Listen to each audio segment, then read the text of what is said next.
I never even really thought about having kids at all, let alone what it would be like to have daughters. As we started to have kids, I just kept thinking, well, the next one will be a boy, and the next thing you know, here it is, I've got three daughters, and never even really thought about what it would be like to raise daughters. Whenever things got tricky or got into a situation that I had no experience with, well, I always had Sharon there to help handle those things. When you're a mom, everything revolves around your kids, your whole day, from the time you wake them up until they go to sleep, and you know what they're doing and how they're growing. So I think not being able to have that control and trusting my husband to do it the way I would do it, that was difficult for me, for giving that up. When I found out that mom was going to Iraq, it was very hazy and I didn't really know what it meant. I just knew she wasn't going to be here, but I didn't know for how long or where she was going or if it was dangerous or not. I just knew she was going to be gone. The worst part about not having my mom around is I was real close to her and I was a mommy's girl, and I didn't know the situation our family was going to be in when I found out she was leaving.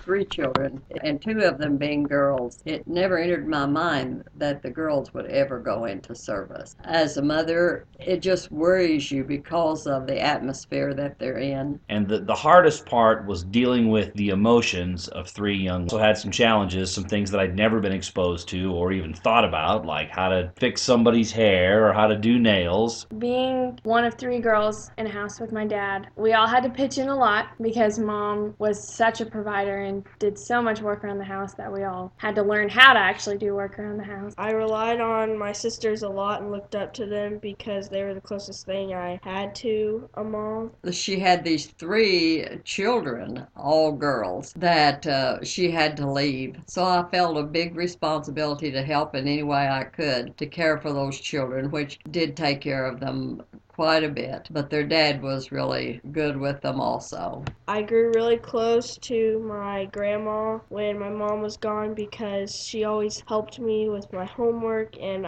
she really took care of me, and since I was the youngest of my three sisters, she always wanted me to be well taken care of.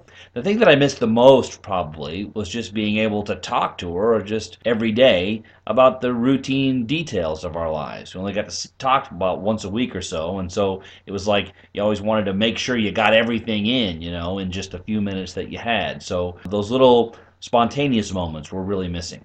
The thing I missed most about my husband was really just the everyday activity that we would do and his presence. It was just being able to sit down with him and laugh, or him tell me a joke, or be goofy, or talk about our days. We really didn't do that the whole time I was over there. She was deployed to Iraq. And of course, your biggest concern then is the death of a child when they go to war, because the war is all around them. The insurgents, they would go by and they would, in the back of trucks, they would send missiles over our fences, and they could just hit at random anywhere. And I can remember the first time that happened, and one came in, and it was like, wow, this is real, because you start dunking down and running. Even though mom did go to Iraq and all of us have 1 year without our mom that we'll never get back, it made the time that we have with her so much more precious, and it made our family so much more stronger, and I truly believe that we can conquer anything because of that situation. Everything turned out all right in the end. We love you, Mommy. You're our hero.